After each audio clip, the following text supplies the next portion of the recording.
인사 나누겠습니다. 사랑합니다. 축복합니다. 반갑습니다. 고대 사회에서 나병은 모든 질병 가운데 가장 무섭고 저주받은 그런 질병이었습니다. 이 병은 처음에요, 작은 반점으로 시작하지만 시간이 지나면서 온몸이 썩어 들어가고 고름이 터지게 되는 그런 질병이에요. 그러다가 시간이 가면서 손발이 썩고 떨어져 나가고 결국에는 병균이 뇌까지 침투해서 정신적인 장애를 겪다가 죽음에 이르는 아주 끔찍한 병이 나병입니다. 더군다나 이 나병에 걸리면은 보통 20년에서 30년 가량 그 고통을 받다가 그 다음에 죽음에 이르기 때문에 이 병에 걸리고 나면 엄청난 그런 절망과 고통 속에서 살아갈 수밖에 없는 그런 질병이에요. 그런데 이러한 육체적인 질병, 육체적인 고통보다도 더 끔찍한 것이 있는데 그것은 정신적인 고통이었습니다. 유대 역사가 요세푸스에 의하면 이 나병 환자를 마치 죽은 사람으로 취급했다 하는 그런 기록이 쓰여져 있습니다.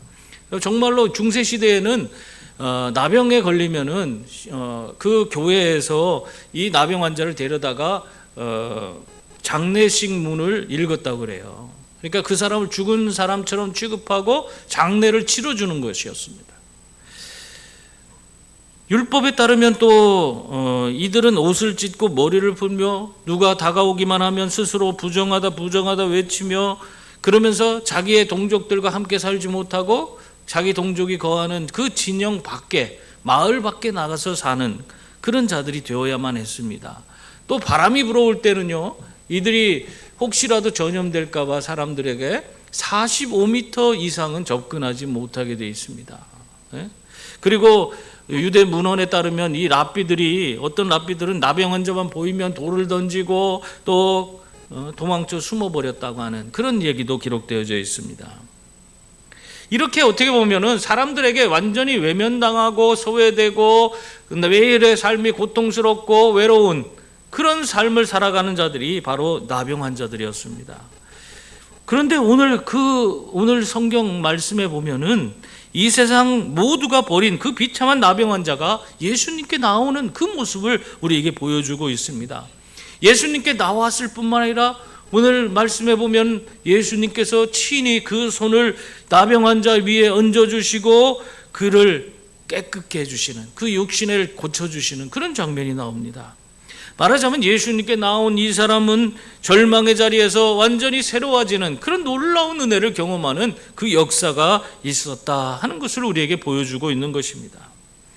여러분, 그러므로 오늘 말씀을 통해서 절망의 자리에 있을 때 우리가 어떤 모습으로 살아야 되는지를 우리가 깨달을 수 있기를 바랍니다.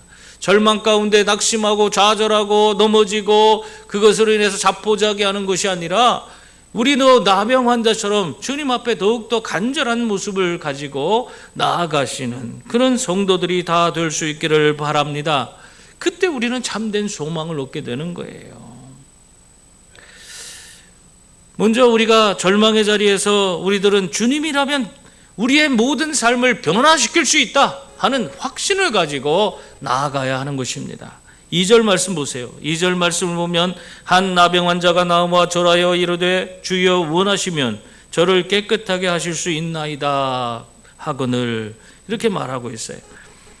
오늘 이 말씀 2절 말씀에 보면은 세상 모두에게 거절당한 이 나병 환자가 예수님께 나와서 절하며 뭐라고 하고 있어요? 주여 원하시면 저를 깨끗하게 하실 수 있나이다 하고 고백하고 있습니다. 여러분, 이 짧은 고백 속에 오늘 우리가 주님 앞에 나아갈 때 어떤 마음으로 나아가야 되는지 그것을 우리에게 중요한 그런 포인트들을 우리에게 알려주고 있는 것입니다. 첫째로 우리가 이 나병 환자를 통해서 예수님께 나아갈 때 어떤 마음으로 가져 나가야 되냐? 확신을 가지고 나아가야 된다. 그걸 우리에게 들려주고 있는 것입니다. 사실 성경에 있는 그 율법에는 그의 병을 고칠 수는 없다고 돼 있어요. 그렇기 때문에 바리새인들은 그에게 돌을 던지고 그 진영에서 쫓아내고 그들과 함께 하려고 하지 않았지만 오늘 보면 예수님만큼은 어떻게 했어요? 세상 누구도 고치지 못하는 그 이 비참한 나병을 깨끗하게 하실 수 있는 그런 분이라는 사실을 이 나병 환자가 믿고 있는 모습을 볼 수 있습니다. 그에게는 확신이 있었어요. 예수님께 나아가기만 하면은 세상 사람들은 외면하고 나를 내치고 자기들 근처에도 못 오게 하지만 예수님은 나를 고쳐주리라 한 그 믿음이 있었다는 거예요. 그러한 확신을 가지고 예수님께 나아갔을 때 어떻게 됐습니까? 놀라운 일이 벌어지는 하나님의 치유의 은혜가 그의 삶에 임하게 된 것입니다. 그리고 두 번째로는 이 나병 환자가 예수님께 나아가면서 철저히 겸손한 그런 모습으로 예수님 앞에 엎드렸다는 그 사실을 볼 수 있습니다. 예수님 앞에 나아가서 이 나병 환자가요, 예수님 나 고쳐주지 않으면 나 죽습니다. 나 고쳐주세요 하면서 그 앞에 가서 떼를 쓰고 예수님이 안 고쳐주면 안 되는 것처럼 예수님 붙들고 늘어지는 그런 모습을 보이고 있는 게 아닙니다. 오늘 보면은 예수님 앞에 나아가서 예수님의 그 간절한 초분말을 구하는, 주님께서 원하시면, 주여 원하시면, 주님께서 원하시면 이 죄인의 질병이, 이 나병이 치유되는 줄 믿습니다. 그런 고백을 하고 있는 거예요. 자기는 상종조차 할 수 없는, 사람들로부터 외면받고 사람들로부터 멀리 떨어져서 지낼 수밖에 없는 그런 존재지만, 그런 비천한 존재지만 거룩하신 주님께서 은혜를 베풀어 주시기만 하면 나는 나을 수가 있습니다. 주님께서 원하시면 나는 나을 수가 있습니다. 그런 겸손한 모습으로 주님 앞에 무릎을 꿇었습니다. 마지막으로 보면은 이 나병 환자는요, 예수 그리스도에 대한 그런 영적인 경외함을 또한 갖고 있었습니다. 성경은 이 나병 환자가 예수님께 절했다 이렇게 표현하고 있습니다. 여기서 사용된 헬라어는 프로세쿠네이라고 하는 그런 단어인데요, 이 단어는 오직 하나님께만 경배할 때 사용되는 그런 단어예요. 하나님께만 사용하는 데지 다른 데에다 사용하지 않습니다. 그 단어를 예수님께 지금 이 나병 환자는 사용하고 있는 거예요. 예수님을 이 나병 환자는 단순히 치유자가 아니라 전능하신 하나님이심을 믿고 그분의 권위 앞에 무릎을 꿇고 그분의 도움을 구하고 있는 것입니다. 여러분, 이러한 상황 가운데서 이런 마음을 가지고 예수님께 나아갔을 때 이 나병 환자는 하나님의 도우심을 입어 정말 놀라운 그런 치유의 기적을 경험할 수가 있었습니다. 그렇다면 오늘 우리들은 어떻습니까? 우리들은 예수 그리스도 앞에 또 하나님 앞에 나오면서 어떤 마음으로 지금 이 자리에 나오고 있습니까? 예배의 자리에 나올 때 우리는 하나님께서 이 예배 가운데 우리 가운데 임하시리라, 우리 가운데 오셔서 나에게 모든 연약함을 고쳐주시고 은혜를 베풀어 주시리라 한 그 믿음을 가지고 우리는 예배하는 것입니다. 예배 가운데 처음에 우리가 뭘 해요? 인내송을 부르잖아요. 우리는 하나님께서 이 자리에 임하신다, 그걸 소망하면서, 그걸 기대하면서 인내송 부르는 겁니다. 하나님 앞에 우리가 나오면서 정말 어떤 마음으로 지금 이 예배의 자리에 나왔습니까? 그저 내가 원하는 것, 내 뜻, 하나님이 주시는 복, 그것을 내가 누리고자 원해서 그것만 하나님 앞에 구하기 위해서 이 자리에 나와 있습니까? 여러분, 우리는 이 나병 환자처럼 내 무능함을 철저히 인정하는 그런 겸손함과, 그리고 살아계신 그런 하나님이 바로 우리 주님이십니다 하는 그런 확신을 가지고 주님 앞에 나아가야 하는 줄 믿습니다. 주님께서 내 삶에 오시면 나를 변화시킬 수 있습니다, 내 삶의 문제 해결할 수 있습니다 하는 그 확신을 가지고 우리는 하나님 앞에 나아가는 그런 경외심을 가지고 예배해야 하는 줄 믿습니다. 여러분, 이렇게 하나님을 하나님으로 우리가 대접할 때 우리는 비로소 우리의 삶에 하나님 주시는 놀라운 기적을 경험하게 될 줄 믿습니다. 세계 역사상 가장 큰 제국을 이루었던 그런 왕이 누구냐면 알렉산더입니다. 알렉산더를 우리는 대왕이라고 하죠. 알렉산더 대왕. 이 알렉산더 대왕이 길을 가고 있는데 한 거지가 그 왕 앞에 나서서 구걸을 합니다. 저에게 한 푼만 주십시오. 그러면서 구걸을 하는데 알렉산더가 그 거지를 가만히 보더니 그 자기 신하에게 말하는 거예요. 너희는 가서 이 거지에게 저기에 있는 어떤 그 큰 영지라는 것은 그 사람이 다스릴 만한 큰 동네, 도시를 말하는 거예요. 그러니까 대전 땅을 주고 거기에 그것을 그 안에 또 큰 성을 하나 주어서 그가 살도록 그렇게 해줘라. 그 알렉산더가 그렇게 말을 했습니다. 그러니까 거지가 깜짝 놀랐어요. 다른 사람들도 다 놀랐겠지만 거지는 더 놀랐어요. 자기는 그저 지금 당장 먹을 그런 빵값을 구한 거 아니겠습니까? 동전 하나만 주시면은 제가 가서 빵을 사 먹을 수 있는데 그냥 저에게는 동전 한 입만 주시면 됩니다. 그렇게 알렉산더에게 다시 거지가 이야기를 했다고 합니다. 그런데도 불구하고 이 알렉산더가 웃으면서 너는 내 비천한 처지에 맞추어서 동전 한 입을 내게 구했지만 나는 나의 위엄과 왕의 신분에 맞추어서 너에게 영지를 하사하는 것이다. 그렇게 말했다는 거예요. 왕의 수준에서 준 거예요. 그에게 선물을.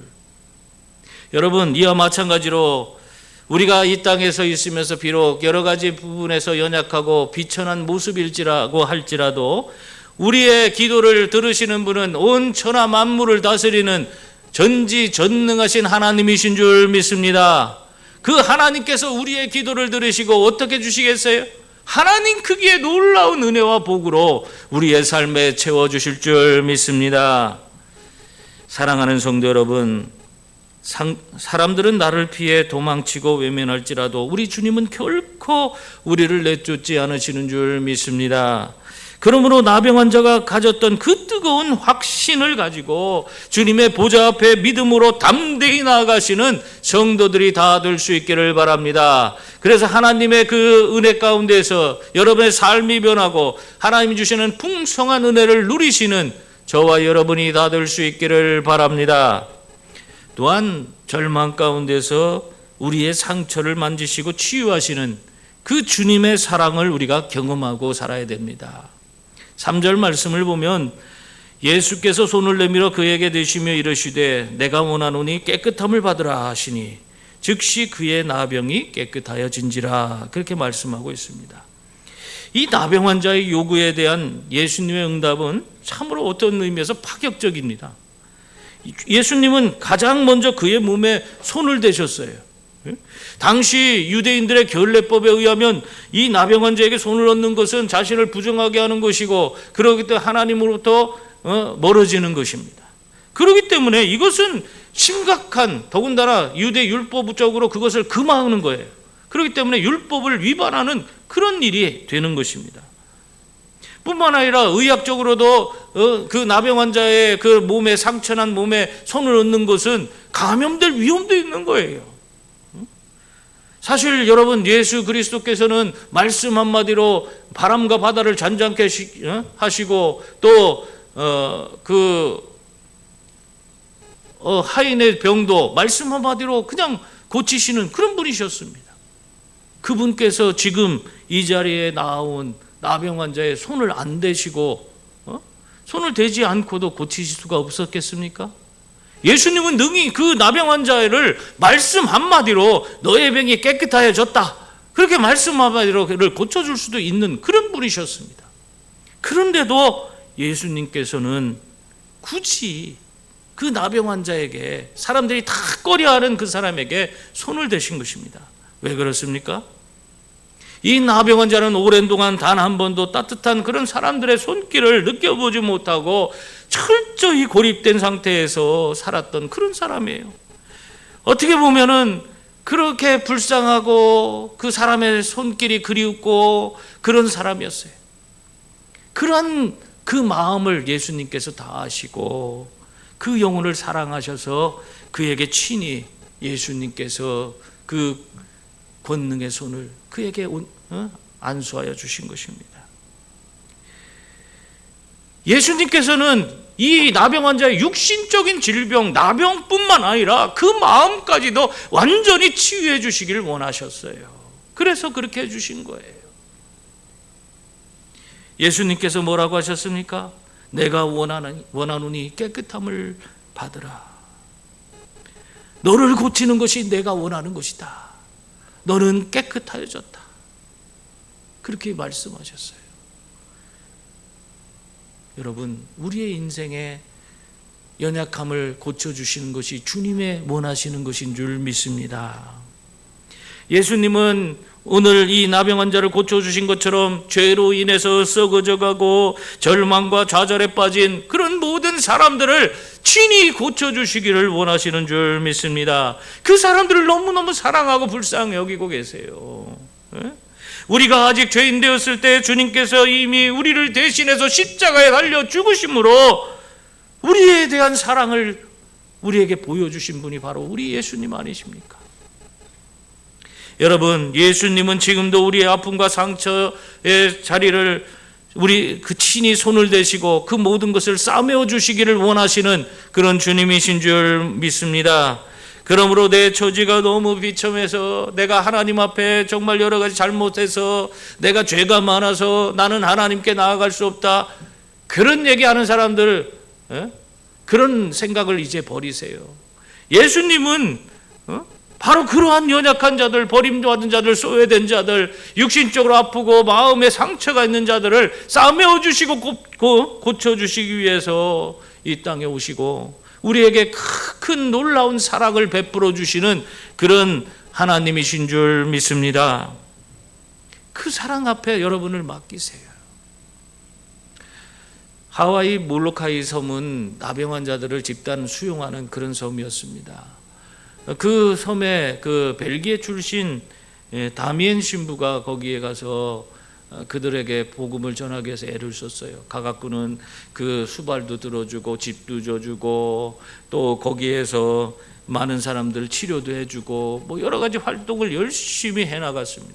그런데도 그 나병 환자들이 이 다미엔 신부를 거들떠보지도 않는 거예요. 그가 말하는 소리도 들으려고도 안 하고, 당신은 멀쩡한 사람이고 우리는 다 나병 환자들인데 당신이 뭐가 아쉬워서 우리한테 저러냐, 뭔 꿍꿍이가 있는 게 아닌가? 그러면서 아무도 이 다미엔 신부의 말을 듣지 않는 거예요. 그러니까 그곳에서 아무리 하나님을 전하고 또 그 예수님의 사랑을 전해도 그것을 고지 듣는 사람이 한 명도 없는 거예요. 그래서 다미엔 신부가 답답해서 하나님께 기도합니다. 하나님, 저들이 저를 이방인으로 봅니다. 만약 하나님의 뜻이라면 저들의 마음을 만질 수 있도록 제게도 저들과 같은 나병을 허락해 주시옵소서. 이 다미엔 신부가 그렇게 막 열심히 기도했어요. 그랬는데 정말 그 기도에 응답이 돼서 얼마 가지 않아서 이 다미엔 신부에게 나병이 생겼어요. 끔찍한 일이죠, 사실은. 이 병이 그 약도 없어요, 이때 당시에는. 그러니까 평생 동안 수십 년 동안 고통받다가 죽는 병인데 그 병에 걸렸어요. 그런데 이 다미엔 신부는 그것이 너무너무 기쁜 거예요. 그래서 주일이 돼서 사람들이 모였을 때 거기에서 자기의 환부를 보여주면서 그들에게 외칩니다. 나의 사랑하는 동료 나병 환자 여러분, 하나님은 여러분을 사랑하십니다. 그러니까 그때 가서 그 환부를 본 모든 나병 환자들이 깜짝 놀랐어요.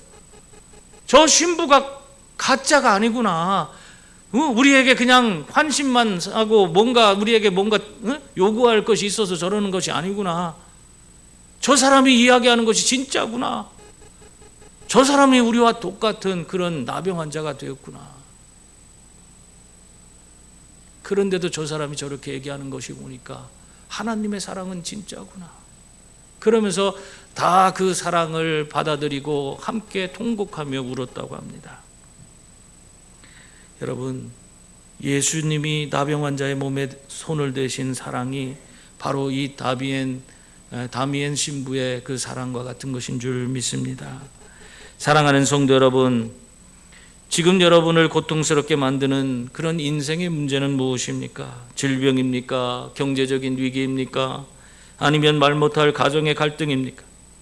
내 손으로 쥐고 끙끙 앓지 말고 우리를 어루만지시는 주님의 자비로운 손길에 내 모든 상처를 내어 맡기시는 저와 여러분이 다 될 수 있기를 바랍니다. 주님이 만지시면 육신의 질병도 마음의 아픔도 즉시 다 깨끗하게 치유되는 줄 믿습니다. 그리고 또한 절망에서 이제 벗어나면 은혜 입은 자로서 세상 속에서 우리는 사명을 감당하는 자가 되어야 하는 줄 믿습니다. 4절 말씀 보세요. 거기 보면 예수께서 이르시되 삼가 아무에게도 이르지 말고 다만 가서 제사장에게 내 몸을 보이고 모세가 명한 예물을 드려 그들에게 증거하라 하시니라. 그렇게 말씀하고 있습니다. 예수님은 나병을 고치신 후에 두 가지 명령을 내리셨어요. 그것이 뭐냐? 첫째는 아무에게도 이르지 말라. 그 말씀하셨습니다. 당시 로마의 압제 가운데 있던 이 사람들은 무력으로 세계를 정복할 정치적 메시아가 오셔서 이 로마 정권을 다 뒤집어 엎고 우리를 구원해 주시리라. 그 믿음이 있었어요. 그런데 지금 나병도 그냥 순식간에 고치시는 예수님, 그 예수님이 자기들 가운데 오셨다 하는 그런 소문이 들리면은 그 사람들이 어떻게 하겠어요? 억지로라도 예수님을 붙들어다가 정치적 메시아로 삼아서 로마 정권을 대항해서 싸우는 그런 군대를 만들고 그렇게 해서 여러 가지 분쟁을 일으킬 수 있는 그런 상황이었습니다. 그래서 예수님이 이 나병 환자에게 절대로 다른 사람에게 이야기하지 말라 그렇게 말씀하신 것입니다. 왜? 지금은 때가 아니고 그 사람들의 뜻대로 했다가는 하나님이 모든 인류를 위해서 인류를 구원하기 위한 그 위대한 구속사가 다 엉망진창이 될 수 있기 때문에 그래서 침묵하도록 그렇게 만드신 것입니다. 두 번째는 어떤 명령을 했어요? 두 번째는 제사장에게 내 몸을 보이라 그렇게 말씀했습니다. 왜 그러냐면 율법 규정에 따라서 제사장의 확증이 있어야만이 이 사람이 격리된 그런 삶에서 이제는 돌이켜 그 백성들 가운데로 들어가서 제 몫을 감당하는 사람이 될 수 있었기 때문에 제사장에게 가서 보이라 그렇게 말했던 것입니다.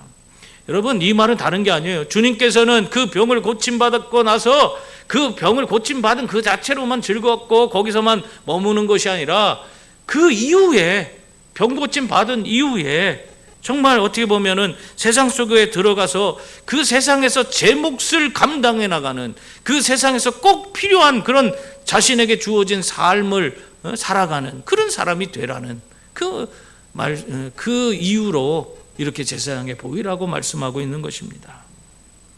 여러분, 이것이 바로 우리 예수 그리스도를 믿고 구원받은 그런 사람들의 사명과 동일한 그런 내용이라고 여길 수 있습니다. 여러분, 하나님께서 여러분을 이 세상의 수많은 사람 가운데 먼저 부르셨어요. 왜 부르셨습니까? 여러분에게 구원받고 영생 얻고 천국 가라고 부르셨어요. 근데 그 부름을 통해서 여러분에게 먼저 구원받도록 해주시고 또 이 땅에서 이렇게 예배당에 모여서 하나님의 백성으로서 삶을 살아가게 하신 것은 여러분들이 그냥 그런 삶을 즐기고 그냥 여기서 여러분끼리만 재미있게 살라고 그렇게 한 게 아니에요. 하나님께서 수많은 사람 가운데 먼저 여러분들 부르신 것은 여러분을 통해서 이 땅에 아직도 하나님을 알지 못하는 수많은 사람들에게 선한 영향력을 미치도록 그렇게 만들기 위해서 여러분에게 그런 사명을 주시기 위해서 먼저 부르신 줄 믿습니다. 그러니까 하나님의 선하시고 하나님의 그 위대한 뜻이 먼저 부름받은 우리들을 통해서 이 땅에 흘러가도록 하기 위해서 하나님이 우리를 부르신 거예요. 그렇기 때문에 우리는 예수 믿었다고 해서 세상과 격리된 채 살아가는, 그러면서 나만 고고한 척하고 신앙생활만 내 열심히 하면 되지 하면서 세상과는 전혀 격리된 아무것도 세상에서 하지 않는 그런 삶을 살아서는 안 되는 것입니다. 신앙과 우리 사회생활이 격리돼서는 안 돼요. 따로 행해져서는 안 돼요. 세상이 아무리 험하고 타락했다고 해도 교회 안에 숨어서만 살아서는 안 됩니다.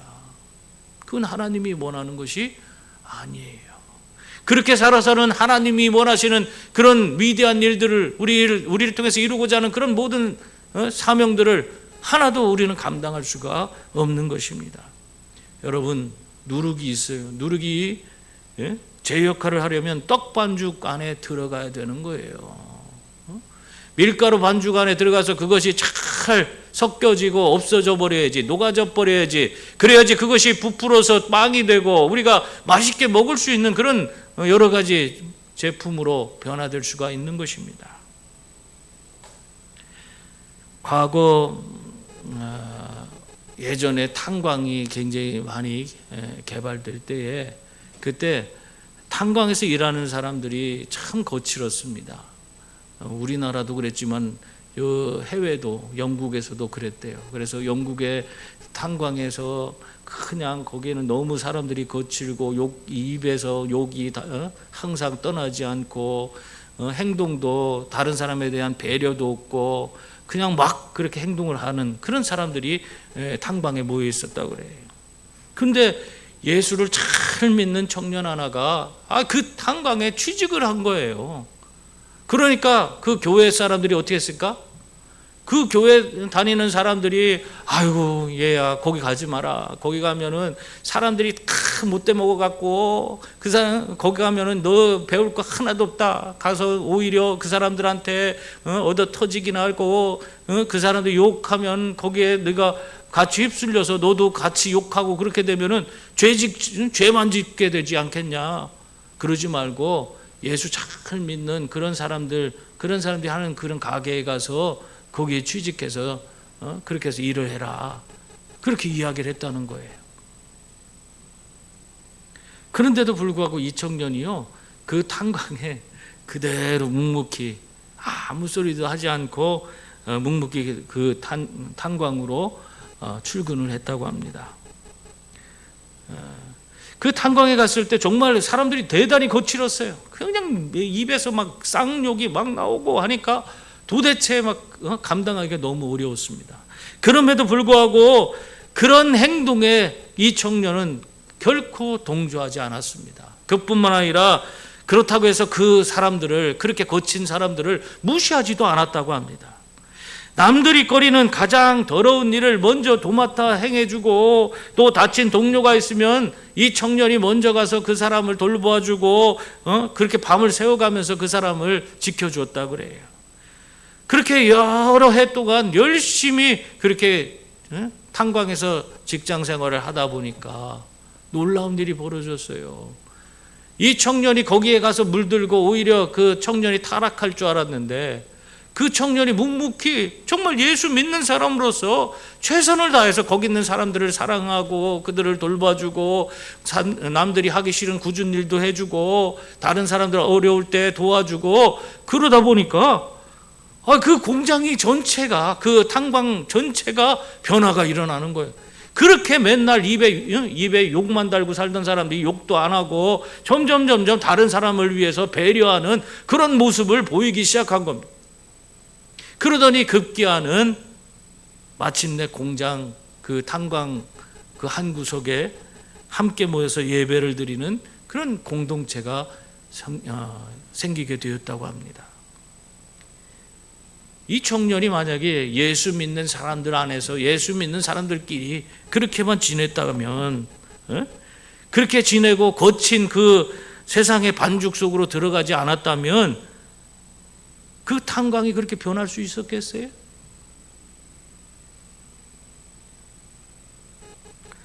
여러분, 내 출세와 성공만을 위해 하나님을 이용하는 이기적인 그런 신앙에서 우리는 벗어나야 합니다. 예수님께서 우리에게 은혜를 주시고 문제를 해결해 주셨다면, 그렇다면 이제 우리는 어떻게 해야 됩니까? 우리의 삶의 자리인 세상 속으로 당당히 걸어 들어가서 그 속에서 제 몫을 감당해가는 그런 성도가 되어야 하는 것입니다. 그래서 주님이 보내신 가정과 일터 속에서 어둠을 밝히는 빛이 되고 부패를 막는 소금이 되어서 우리에게 주어진 사명을 온전히 감당하며 이 땅에 선한 주님의 선한 역사를 우리를 통해서 흘러가도록 그렇게 만드는 그런 성도들이 되어야 하는 것입니다. 사랑하는 성도님들, 우리 주님은 오늘도 삶의 무게에 짓눌려 문드러져가는 우리의 마음을 고치시고 무너진 삶의 자리를 회복시키기를 원하시는 줄 믿습니다. 그러므로 눈앞에 절망적인 환경 때문에 낙심하며 불평하지 말고 이 나병 환자처럼 주님 앞에 믿음으로 나아가서 확신을 가지고 무릎을 꿇는 성도들이 다 될 수 있기를 바랍니다. 하나님께서 그때 나를 어루만져 주시고 하나님께서 나에게 새로운 힘과 능력도 주셔서 내가 세상 가운데서 다시 사명자로서 일어나서 정말 하나님이 기뻐하는 위대한 일을 이루는 그런 성도가 되도록 만들어 주실 것입니다. 그러한 삶을 살아가는 저와 여러분이 다 될 수 있기를 주님의 이름으로 축원합니다. 기도하겠습니다. 은혜로우신 하나님,